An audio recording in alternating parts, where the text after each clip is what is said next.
पुणी ओडिशा को बात्या भय प्रतिवर्ष अक्टोबर मासरे आसिले बात्या को नहीं आतंकित हो पड़ती ओडिशावासी कारण यह मासरे लोक देखिं बात्यार प्रकोप चलित मासरे आसूची आउ एक जहाँकि बात्या चित्रंग जहाँ नहीं एवं चिंतार पड़ते ओडिशावासी किंतु एहारी मध्य भारतीय पाणीपाग विभाग जहाँकि आश्वस्तिकर खबर देछि आज स्थिति को देखि बात्या चित्रंग ओडिशा सीधासलख माड़ हेब ना बोली आईएमडी डीजी मृत्युंजय महापात्र कहते ओडिशा उपकूल को छुई चली जहाँकि बात्या चित्रंग गत 19 तारिखर पाणीपाग रिपोर्ट अनुसार उत्तर अंडमान सागर में एक घूर्णिबलय सक्रिय रही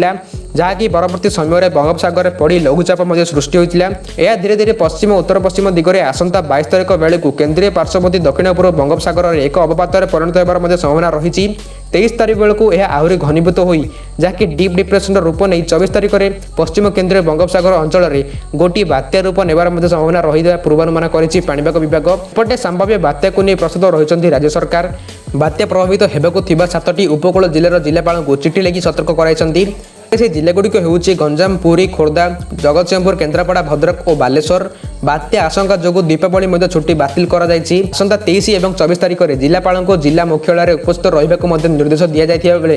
यह समय समुद्र अशांत रही आसंता 21 तारिख मत्स्यजीवी मानू समुद्र मध्य को जीवा लगी बारण कर जो मैंने समुद्र मध्य रही से फेरी आसवाक लगे कहुई